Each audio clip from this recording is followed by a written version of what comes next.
Kali ini kita akan menyelami sebuah buku yang penting banget. Judulnya Kepunahan Keenam, karya Elizabeth Kolbert.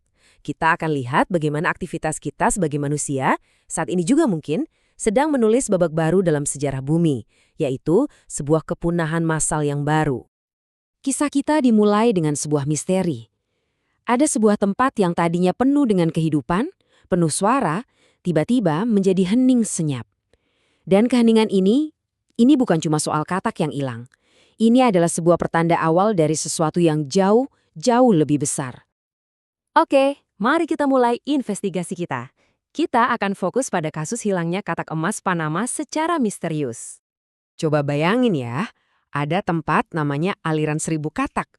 Katak emas di sana itu jumlahnya banyak banget, sampai seorang ahli biologi bilang pemandangannya itu gila.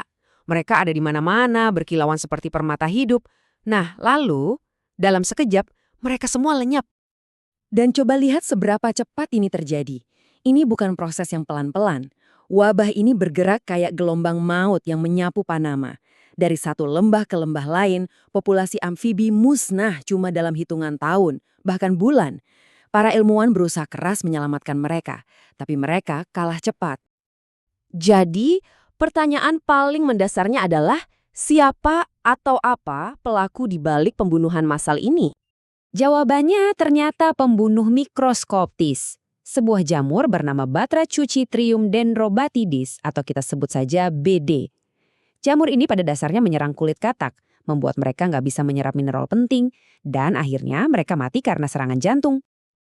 Oke, misteri pembunuh langsungnya sudah terpecahkan. Tapi kasus ini belum selesai. Penyelidikan kita meluas karena ternyata ada kaki tangan dalam kejahatan ini. Tapi tunggu dulu, ada yang aneh. Jamur broden ini tiba-tiba muncul di Australia, Amerika, dan Eropa hampir bersamaan. Jamur kan nggak punya paspor atau tiket pesawat. Jadi gimana caranya dia bisa keliling dunia secepat itu? Ada dua teori utama, dan coba tebak, keduanya menunjuk ke pelaku yang sama. Entah itu lewat katak cakar Afrika yang dulu dipakai buat tes kehamilan, atau lewat perdagangan katak banteng Amerika buat dimakan. Benang merahnya jelas banget. Jamur ini numpang di jaringan perdagangan global kita manusia tanpa sadar jadi kurir penyebar wabah ini. Pola seperti ini, di mana manusia secara nggak sengaja menyebar kehancuran, sayangnya bukan yang pertama kali terjadi. Mari kita lihat contoh lain dari masa lalu. Kenalan sama auk besar. Dulu jumlahnya jutaan, tapi karena nggak bisa terbang, mereka jadi sasaran empuk. Ironisnya, saat populasi mereka mulai menipis, mereka justru makin diburu. Bukan buat dimakan, tapi buat jadi koleksi. Pasangan terakhir yang masih hidup dibunuh cuma demi memuaskan hasrat seorang kolektor. Ini adalah contoh yang sangat jelas bagaimana manusia bisa memusnahkan satu spesies secara langsung. Oke, sekarang ayo kita mundur sedikit, lihat gambaran yang jauh lebih besar untuk memahami apa sih artinya kepunahan dalam skala satu planet. Jadi apa itu kepunahan massal? Ini bukan sekedar kepunahan biasa, ini adalah sebuah bencana dahsyat yang menghapus sebagian besar kehidupan di bumi dalam sekejap mata. Dalam skala waktu geologis tentunya. Sebuah kutipan menggambarkannya seolah-olah pohon kehidupan ditebang habis oleh orang gila dengan kapak. Acak, brutal, dan masif. Selama 1,5 miliar tahun terakhir, planet kita ini sudah mengalami 5 kali peristiwa kepunahan massal seperti ini. Ada yang namanya kematian besar di akhir zaman Permian yang hampir membuat bumi kosong melompong, sampai yang paling terkenal, kepunahan di akhir zaman Kapur yang melenyapkan dinosaurus. Peristiwa-peristiwa ini adalah titik balik besar dalam sejarah kehidupan. Nah, ini membawa kita ke argumen utama dari buku ini. Bahwa kita saat ini bukan cuma sedang menyaksikan kepunahan, tapi kita adalah penyebab dari kepunahan besar berikutnya. Pada tahun 2008, para ilmuwan yang meneliti katak-katak tadi menerbitkan sebuah makalah ilmiah. Judulnya aja udah bikin merinding. Mereka bertanya secara gamblang, apakah kita berada di tengah kepunahan massal ke-6? Disinilah letak perbedaannya yang paling mengerikan. Kepunahan kelima yang membunuh dinosaurus, penyebabnya adalah asteroid raksasa dari luar angkasa, sesuatu yang kosmik. Nah, kepunahan ke-6, menurut para ilmuwan ini, penyebabnya adalah satu spesies gulma. Siapa itu? Ya, kita, manusia. Konsep inilah yang memunculkan istilah antroposen atau zaman manusia.